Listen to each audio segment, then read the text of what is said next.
Pakistan cricket board को ICC का झटका लगा है। मैच रेफरी हटाने की पीसीबी की मांग खारिज कर दी गई है। नो हैंडशेक विवाद के बाद पीसीबी ने मांग की थी। पीसीबी के इस कदम से एसीसी को भारी नुकसान भी हुआ है। तो मैच रेफरी हटाने को लेकर ये पूरा विवाद खड़ा हुआ था और इसी को लेकर ये तमाम तरह की मांगे की गई थी। मैच रेफरी हटाने की पीसीबी की मांग जो कि खारिज कर दी गई है। पाकिस्तान क्रिकेट बोर्ड को आईसीसी का ये बेहद बड़ा झटका। मैच रेफरी हटाने की पीसीबी की मांग खारिज। वहीं नो हैंडशेक विवाद के बाद पीसीबी ने ये मांग की थी। आपको बताएं कि एशिया कप का जो दूसरा मैच था भारत और पाकिस्तान के बीच में, जिसमें करारी शिकस्त भारत ने पाकिस्तान को दी है, वहां पर टॉस के दौरान कोई भी हैंडशेक नहीं देखने को मिला और ये एक तरीके से सूर्य कुमार यादव ने बीसीसीआई का पालन किया था। जो कुछ निकल के सामने आया था मुलाकात के बाद, मीटिंग के बाद, और इसी को लेकर, इसी नो हैंडशेक को लेकर लगातार विवाद खड़ा हुआ था, तनाव खड़ा हुआ था। पीसीबी ने मांग की थी। अब हालांकि पाकिस्तान क्रिकेट बोर्ड को आईसीसी का ये झटका लगा है। मैच रेफरी हटाने की पीसीबी की मांग को खारिज कर दिया गया। तो ये बड़ा झटका, मैच रेफरी हटाने की पीसीबी की मांग खारिज हो चली है। आइए इसी को लेकर और बातचीत करेंगे और जानकारी लेंगे। हमारे साथ हमारे स्पोर्ट्स एडिटर मनोज जोशी जी जुड़ गए हैं। मनोज जी, यहाँ पर ये जो मांग थी पीसीबी की, इसको खारिज कर दिया गया। नो हैंडशेक विवाद जो कि लगातार तूल पकड़ रहा है, उसी को लेकर ये मांग जो कि खारिज की गई है और ये बड़ा झटका, थोड़ा सा इसको लेकर और जानकारी दीजिए। देखिए, इनिशियल स्टेज पर जो है ये बात जब आईसीसी के पास गई तो सुनते ही उन्होंने जो है इस कंप्लेंट पर उसे खारिज तो पूरी तरह से शुरू में नहीं किया, लेकिन इतना ज़रूर कहा कि जो मैच रेफरी हैं उनकी भूमिका इस पूरे मामले में बहुत सीमित है, क्योंकि और खेलों में इसको एक नियम में बांधा गया है हैंडशेक करने को, लेकिन क्रिकेट में ऐसा कुछ नहीं है। ये एक ट्रेडिशन चला आ रहा है और ऐसा कुछ नियमों में नहीं कहा गया। हाँ, ये ज़रूर कहा गया है, जो उनका नियम है 2.1.1 कि आप उपेक्षा नहीं कर सकते, खिलाड़ियों को अपमानित नहीं कर सकते। लेकिन अब यहाँ पर इस बात को लेकर भी चर्चा उठी, तो मैं समझता हूँ कि ये शिकायत करना कितना वाजिब था वो अब क्लियर हो गया है। और मोहसिन नकवी साहब को ये समझ जाना चाहिए कि सियासत का खेल अलग होता है और जो खेल जगत है वो उससे बिल्कुल डिफरेंट है। अब आप पीसीबी के अध्यक्ष बन गए, आपके पास रसूख है, आपके जो वजीर आजम है वो आपको चाहते थे, वहाँ पर यही होता है, जो वजीर आजम चाहते हैं वही पीसीबी का अध्यक्ष बन जाता है और वही फिर एशियन क्रिकेट काउंसिल के भी वो अध्यक्ष हैं। अब सवाल यहाँ पर सबसे बड़ा ये है कि एशियन क्रिकेट काउंसिल को आपने कितना बड़ा मझधार में छोड़ दिया, कितना भारी नुकसान किया है। सोनी जो नेटवर्क है उनके साथ आपका $170 मिलियन का करार हुआ है। आपको समझना चाहिए, आपको जिम्मेदारी जो है, आपको जिम्मेदारी से आप मुंह नहीं मोड़ सकते। यानी करीब 6 से 6.25 अरब रुपए जो है राइट्स में, इंडियन रुपीज में अगर हम इसको कन्वर्ट करते हैं तो इतना बड़ा करार था ये। लेकिन उस करार में अगर इंडिया पाकिस्तान के मैच को भी देखें, एशिया कप के अंतर्गत जो मैच होता है उस मैच को लेकर अब, क्योंकि एक मैच तो हो चुका, लेकिन अब सुपर 4 में भी भारत और पाकिस्तान का मैच प्रस्तावित था। प्रस्तावित क्या, ऑलमोस्ट तय था, क्योंकि अब यूएई को हराना है पाकिस्तान को, और पाकिस्तान यूएई को हराता है तो 21 तारीख को भारत और पाकिस्तान का मुकाबला फिर दिखाई देगा और उसमें फिर हैंडशेक कंट्रोवर्सी होगी। और भारत ने क्लियर कर दिया है बीसीसीआई की तरफ से कि हम हैंडशेक कंट्रोवर्सी जो है, आप इसको कंट्रोवर्सी कहें या कुछ कहें, हम उनसे हाथ नहीं मिलाने जा रहे।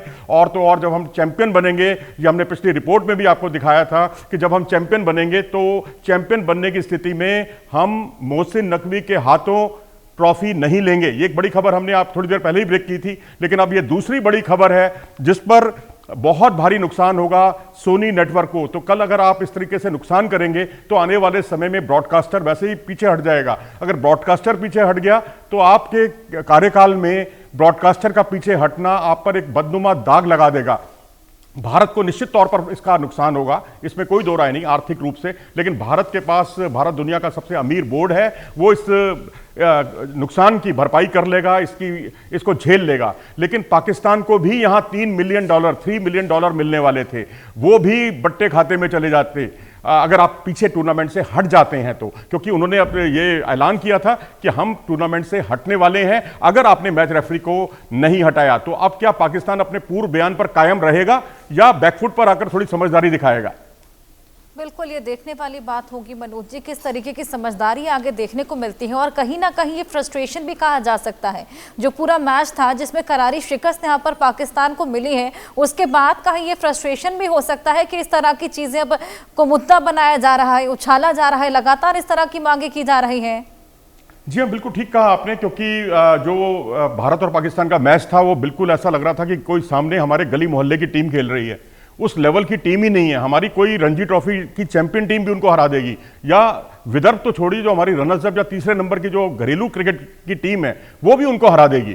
तो ऐसी स्थिति में अपनी फजीयत को बचाने के लिए मोहसिन नकवी ने, हमें तो लगता है कि एक पैंतरा फेंका है कि कुछ नहीं है तो बलि का बकरा ही बना दो इसको बेचारे को, जो जिम्बाब्वे से ताल्लुक रखता है मैच रेफरी। अगर यही इंग्लैंड का होता या ऑस्ट्रेलिया का होता तो क्या उनमें इतनी हिम्मत होती कि उस पर वो प्रोटेस्ट करते या विरोध करते?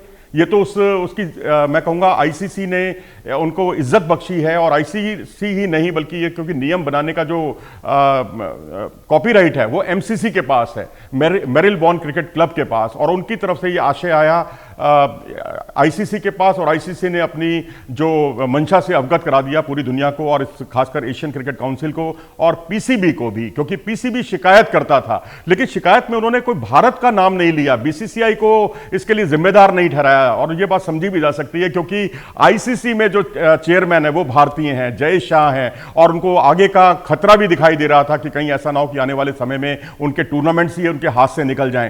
तो उन्होंने एक तरह से इनडायरेक्ट तरीके से मैच रेफरी पर निशाना साधा कि भाई मैच से पहले उन हाथ मिलाने के बारे में उन्होंने मना किया था उनको, सलमान आगा को, और ये उनके अधिकार क्षेत्र में नहीं आता। और उसके बाद उन्होंने ये भी कहा था कि जब मैच खत्म हुआ, भारतीय टीम जो है अपने ड्रेसिंग रूम में चले गई, दरवाजा बंद कर लिया उन्होंने अंदर से, और हम लोग उनका इंतजार ही करते रह गए। ये मैच रेफरी का कर्तव्य था कि उनको वहां पर उनको इतला करनी चाहिए थी। भाई मैच रेफरी कोई आपका नौकर नहीं है किसी का, वो मैच को संचालित करने की उसके पास बड़ी जिम्मेदारी होती है। आपने उनको बिल्कुल ही एक छोटे स्तर का आदमी समझ लिया, उसके खिलाफ आप कंप्लेंट दर्ज करने चले गए।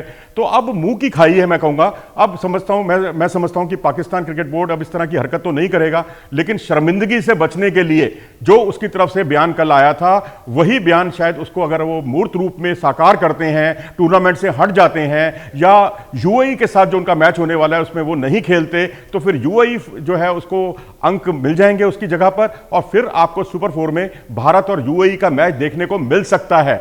लेकिन इस संभावना से इंकार नहीं किया जा सकता। अब गेंद पाकिस्तान क्रिकेट बोर्ड के कोर्ट में है कि वो यहां पर समझदारी और सूझबूझ से अपने पुराने बयान से दरकिनार करे उसको, और खेल भावना का सम्मान करे।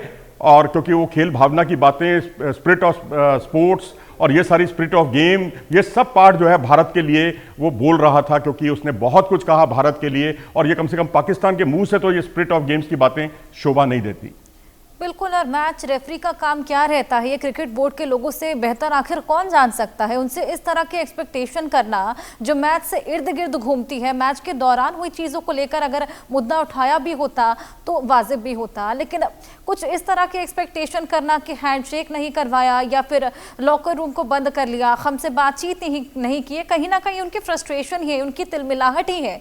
और इसी बीच जिस तरीके से पहलगाम अटैक के बाद, ऑपरेशन सिंदूर के बाद जो तमाम तलखियां चल रही थी, हाई स्पिरिटेड होके भी यहाँ पर इंडिया और पाकिस्तान का मैच हुआ, हमने पूरी तरीके से अपना दमखम दिखाया, और उसी बीच इन छोटी मोटी बातों को मुद्दा बना देना, अपने परफॉर्मेंस पर क्यों नहीं ध्यान देते? जी, अगर परफॉर्मेंस पर ध्यान दिया होता तो उसकी ये दुर्गति ना होती। आप देखिए T20 क्रिकेट देखो, आप टेस्ट क्रिकेट देखो, आप देखिए टेस्ट क्रिकेट जो है एक मुकम्मल क्रिकेट माना जाता है, और उसमें वर्ल्ड टेस्ट चैंपियनशिप में पिछली बार क्या हुआ वो किसी से छुपा नहीं है। जितनी टीमें थी, 9 टीमों ने भाग लिया, आप 9वें नंबर पर थे, यानी अगर 15 टीमें होती तो आप 15वें नंबर पर होते। आप अपने क्रिकेट पर ध्यान दें।